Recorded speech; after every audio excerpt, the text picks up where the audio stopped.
the week before Natalie Bollinger was killed. And the week of. Matter of fact, for months beforehand as well. This is Darren O'Conner. Conversation between he and I on Facebook Messenger. My chin itches.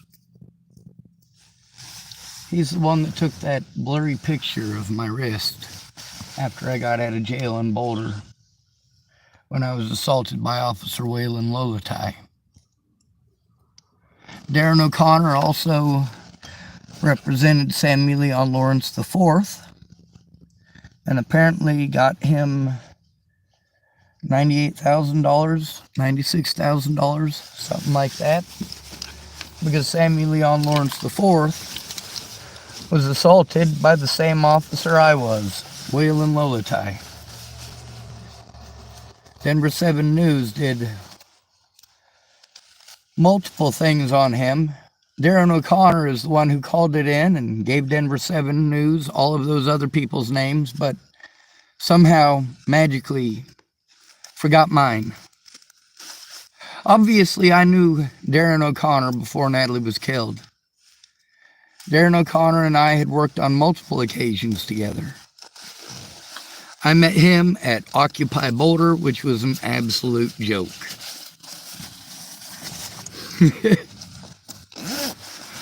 I went there and I'm like, Jesus, what the hell are these youngins doing here? And what are these old people bitching about? Now, these homeless people, I understand why they're here. Then again, while the Boulder police went around and continued their harassment of the homeless, for some odd reason, those camping tickets didn't happen to those people that decided to do the Occupy Boulder thing until homeless people started moving in, right? There's multiple conversations with this Darren O'Conner on my channel. There's also Denver 7 News, Mike Kovaleski. Just type in Waylon Lolatai, WAYLONLOLOTAI.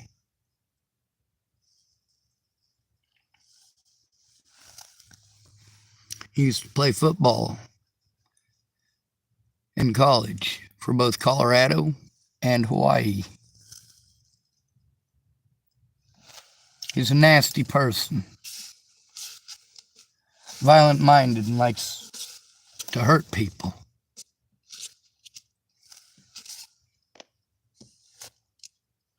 Even with him blatantly assaulting people with his previous position, Waylon Lolatai was allowed to move on to another department. He'd been with Boulder less than 4 months when he assaulted me right after Natalie's death. The police coordinated across multiple jurisdictions to threaten, harass, and intimidate myself and others before they found Natalie Bollinger's killer. And I was prevented from turning in the horrible atrocities committed by those officers because I was denied the right to show anything from any other jurisdiction. But the police slander was allowed across every jurisdiction. It didn't have to be true. A cop said it. And I didn't have a friend or family member there who gave a shit. Because while Sammie Leon Lawrence IV and Zaid Atkinson may be part black, they're not homeless. People actually gave a shit about them, but their names weren't slandered the way mine was, and still is.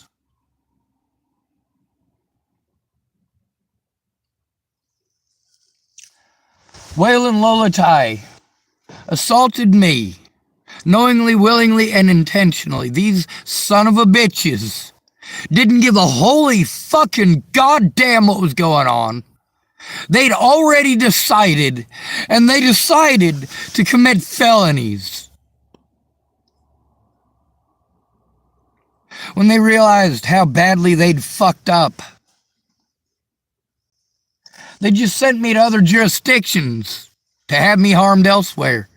These are common tactics. Police use these tactics nationwide. You try to turn in a cop, he'll take you to a hospital in a different jurisdiction and tell him you're crazy. Oh, he's schizophrenic. Of course, that's one of the great things about my paperwork.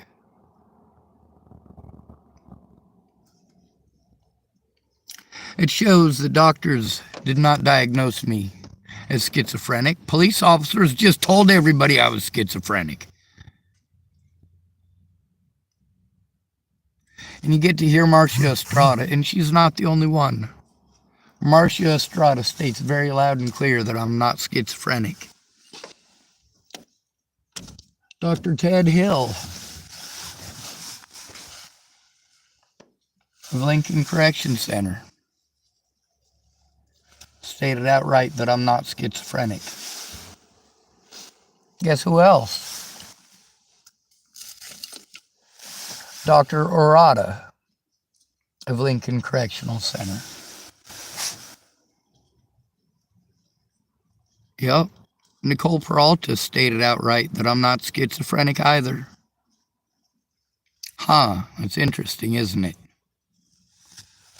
Because you see, well, it takes 6 months to diagnose someone as schizophrenic.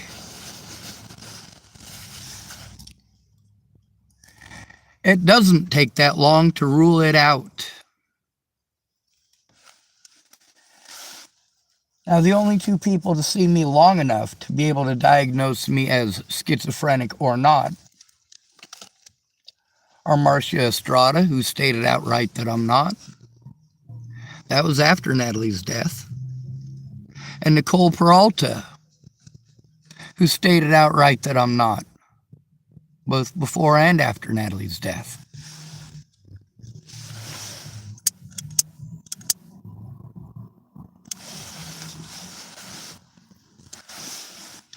You can also hear in the conversations with these people how the conversations with them was far different from the police.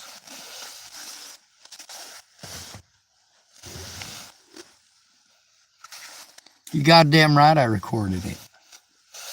I told people what I was told that I needed to do. I told them outright why I was there.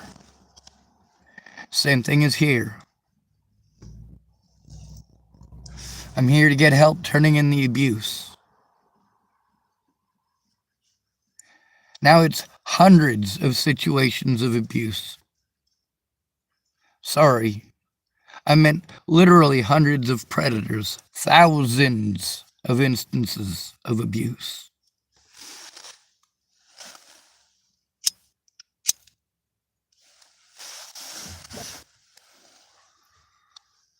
And you snowflakes pissing your britches because you're afraid of my mouth?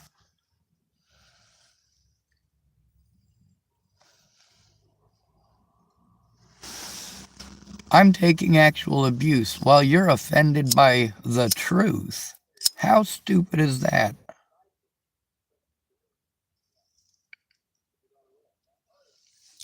Meanwhile, what's the difference between a nice person and a good person?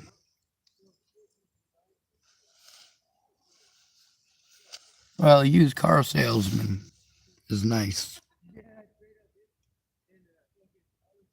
Until you got the car off the lot.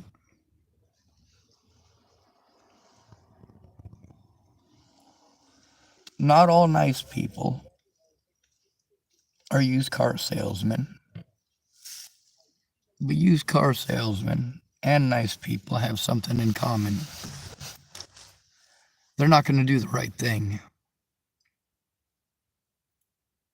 If you don't want to be abused, you probably should not look away when others are abused.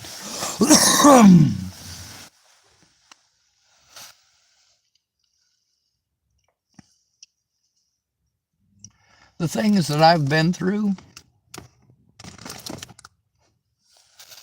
actually been through, the things that my predators have actually done to me,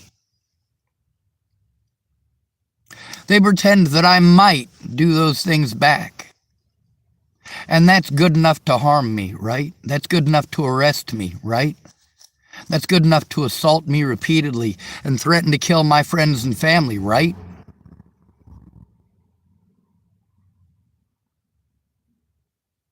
No, that's fucking sick. Now we got this punk, Darren O'Conner. He became a lawyer. He also sprung his claim to fame. Well, he tried with the homeless, but he kept on fucking us over, bullshitting us, pretending to be our friends, and so many people out there got took by the son of a bitch.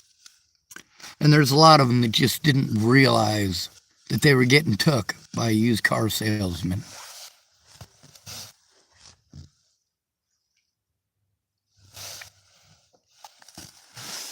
Who's more likely to be killed by a police officer? A black man or a homeless man? Well, they claim that a black man has a 1 in 1,000 chance of being killed by a police officer in his life.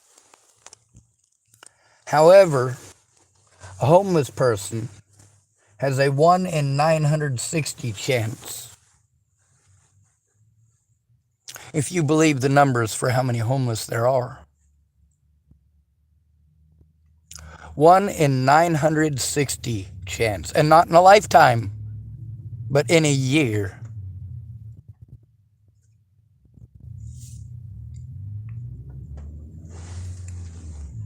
In 2019, that was a few years ago, wasn't it? 49% of those killed by the police were homeless. 51% of those killed by police were disabled.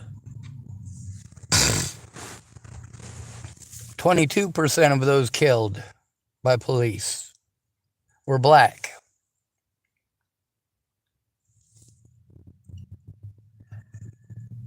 At the time, the black population was approximately 60 million. The disabled population was approximately 60 million. The homeless population was approximately 0.18% of the population.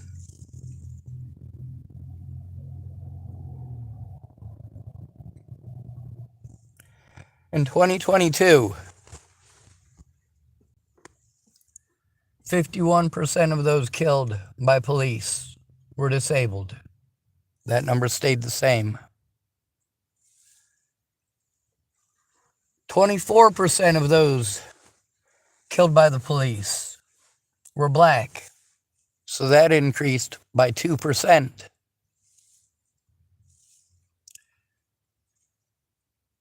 61% of those killed by police were homeless. That increased by the double digits, folks. Darren O'Conner threw every single homeless person under the bus when he and Sammie Leon Lawrence IV and, of course, Zaid Atkinson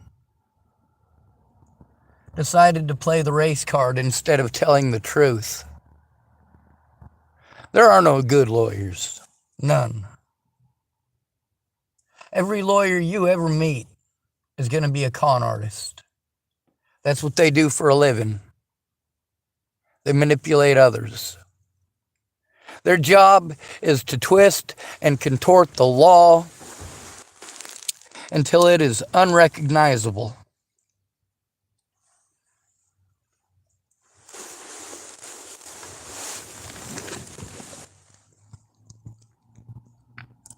Darren O'Conner and I had known each other for years by the time Natalie was killed. What day was Natalie Marie Bollinger killed? Between December 28th and December 29th of 2017. That's right, this very day that I was messaging with Darren O'Conner. You know where I was at when he sent that message? I was at Kayla Trujillo's. I'd gotten a hold of a lot of different people to try to get help stopping the abuse. Kayla Trujillo promised to help. Darren O'Conner was being a slow ass, but he was communicating with me somewhat. Shauna Sinclair gave me some BS about her ex stole her kid. So magically she's justified in being a bitch. And I don't mean as in the derogatory towards a female. I'm talking about straight up like in prison. There's shit you just don't do to people. Shauna Sinclair and I are not friends. She tried to pretend to a friend of mine named Morgan Burns. Well, Morgan's dead now. He is for certainly dead. And he's not the only one.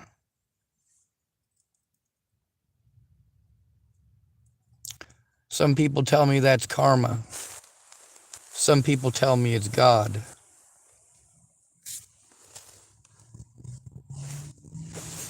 Well, I'm not happy with God or karma. I didn't want Natalie to die. I did not want Morgan Burns to die either. I did not want Christine Buhit to die either.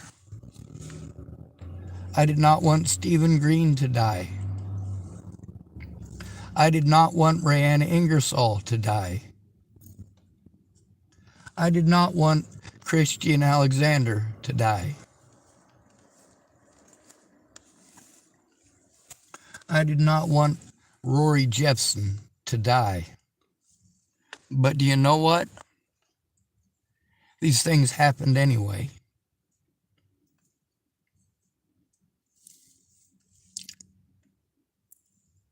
I'm not going to tell you how good your God is.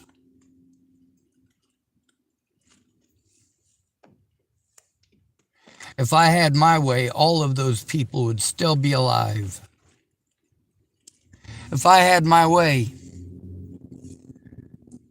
I'd have that chunk of property that I was talking to Natalie about.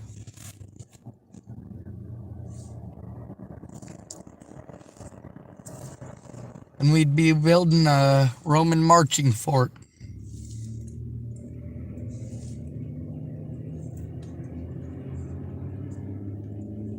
And making tiny homes and tiny gardens.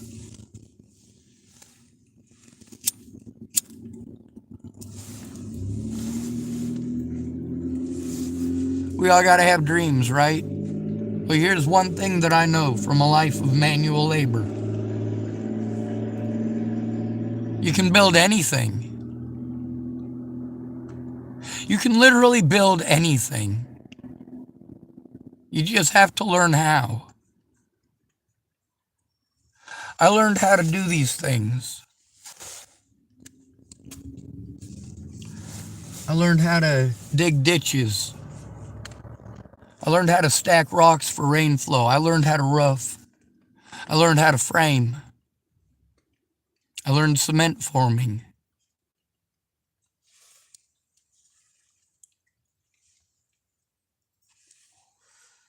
I even learned a little bit about welding. I had to invest a lot of time into learning those things. but my loved ones were worth it.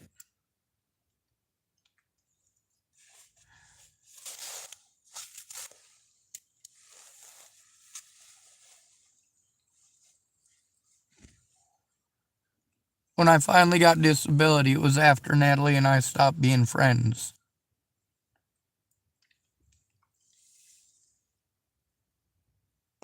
And you know what? My plan did not change. I still wanted that land in Colorado, so we could have a place where we could live in peace.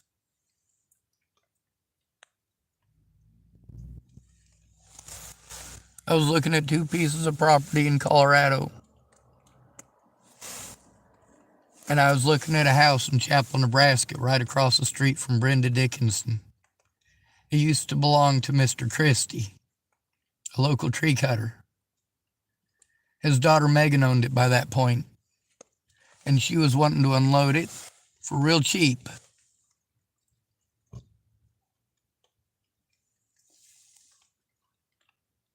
My plan, oddly enough, was to buy that house so that a woman named Brittany Richmond would have a safe place to go, because her family was complete shit to her.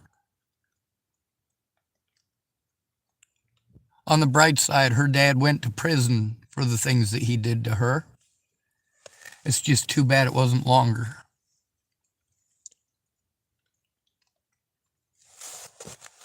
The message on the front of here is from the day that Natalie disappeared. The day I got the phone call. The message there was only a couple hours before.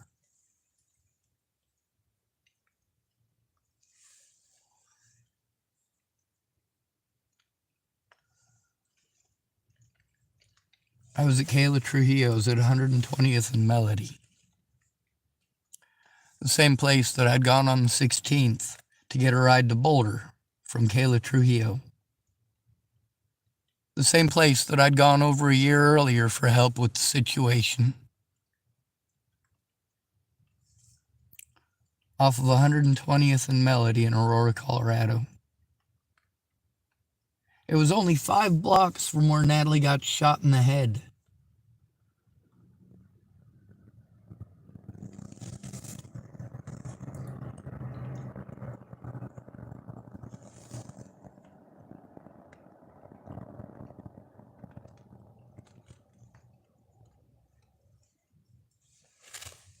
Out of all of my friends who have died since Natalie was killed, she's the closest person I was to. I was only 5 blocks away.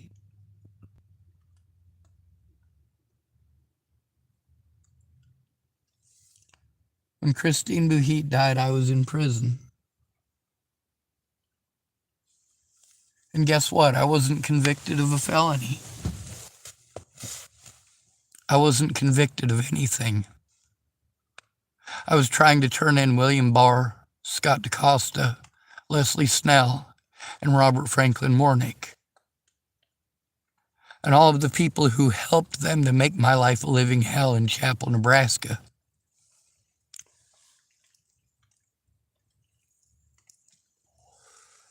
Robert Franklin Warnick was a registered sex offender. William Barr didn't want to get in trouble. That's what it came down to. Scott DaCosta didn't want to get in trouble. That's what it came down to. Neither did his deputies. Neither did Leslie Snell. No matter what people did to me, they blew me off every time I went to them. So did the State Patrol. They bounced me back and forth there, the same as they've done here. The police are disgusting people in this country. It attracts only the worst of humankind. Because they might come to your house and pretend to be the good guy. But they have fun by coming down to the homeless community and bullying us. Because nobody gives a holy goddamn about the homeless until they're homeless, and then they're stuck in survival mode. It's nearly impossible to do anything else. When you're cold, when you're hungry, when you're thirsty, when you have to travel long distances just to go to the bathroom. Everything is more expensive when you're homeless. Because you have to buy prepared food, or you have to eat things that are cold.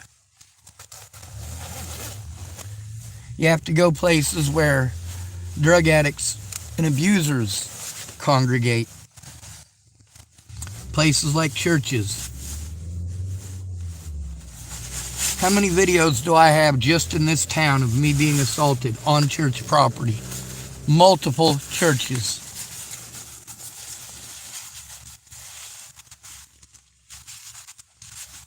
Or immediately off the property. Just enough off the property they can pretend that it's not their problem legally. But morally, where do they stand?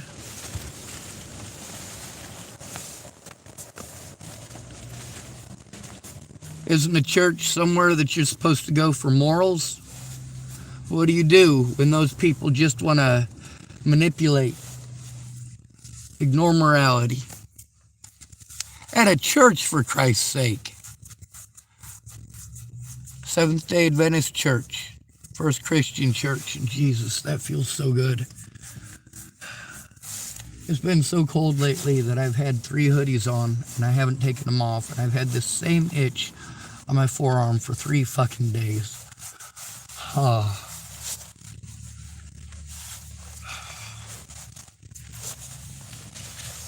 my God, that feels good.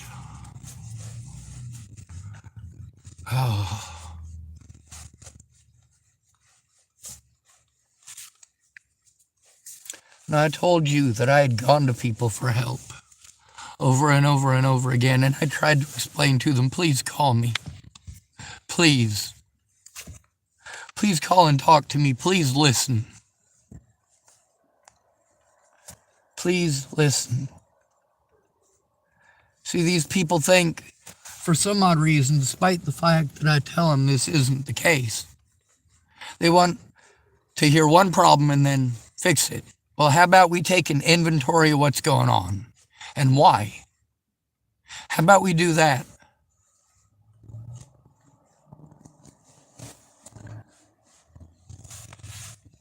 People can see my disabilities every day and how they affect me.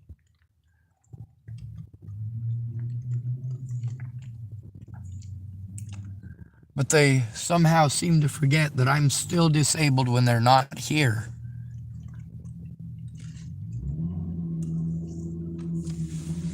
Darren O'Conner took some pictures of my wrist. He said only one of them came out, and he sent it to me, and it was blurry. That was after I was released from jail from the Waylon Lolatai assault. Just so you know, it wasn't just Waylon Lolatai who assaulted me. Because I was assaulted repeatedly in the Boulder County Jail.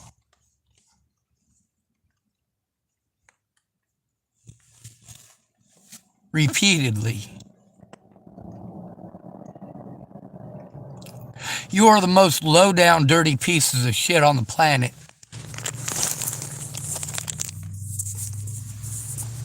People like Darren O'Conner don't give a shit about human beings. They care about what they can get out of us. And the fact that he rode that on our backs as our burden, the homeless of Boulder, Colorado,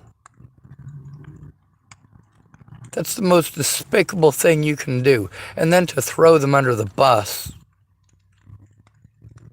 Because 2 black people in houses who get to go to college are privileged enough to go to college. Privileged enough to be able to record it. Privileged enough to have friends or family who cared. And privileged Enough that their names were not slandered the way that mine was, and still is.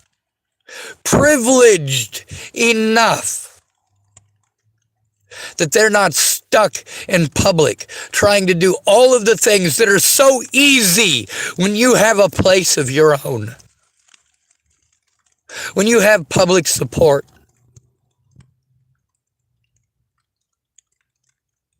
There are no more disgusting people than Darren O'Conner.